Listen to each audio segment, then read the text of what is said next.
अस्सलामुअलैकुम। दरख्त और ऑर्गेनिक खेती के जानिब से मिसेस इरफान मुखातिब है। कुल्फ़े का साग शुगर के मरीज़ में इंतहाई फ़ायदेमंद पाया गया है। साग के लिए जो कुल्फ़ा इस्तेमाल किया जाता है उसकी डंडियाँ सब्ज़ होती हैं, लेकिन शुगर के मर्ज़ के लिए जो कुल्फ़ा इस्तेमाल किया जाता है, इसे आमतौर पर जंगली कुल्फ़ा भी कहते हैं, इसकी डंडियाँ लाल रंग की होती हैं।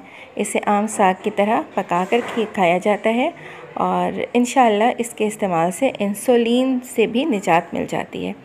मेरे बहनोई को अचानक पाँव के तलवे में आंवला बन गया और डॉक्टर से रब्ता किया तो उन्होंने शुगर तशख़ीस की।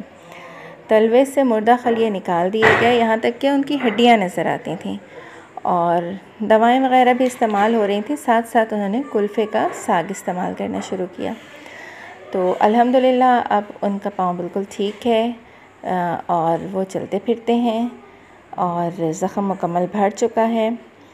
इंसुलिन उनकी बंद हो चुकी है। टैबलेट्स भी वो कभी कभार लेते हैं, लेकिन कुल्फ़े का साग जो है वो रेगुलर इस्तेमाल करते हैं, हफ़्ते में एक दफ़ा। वो भी अब रेगुलर डेली नहीं इस्तेमाल करते, बल्कि सिर्फ हफ़्ते में एक दफ़ा इस्तेमाल करते हैं। तो यकीनन शायद मेरे इस मैसेज से किसी को कुछ फ़ायदा हासिल हो जाए। दुआओं की तालिब, मिसेस इरफान।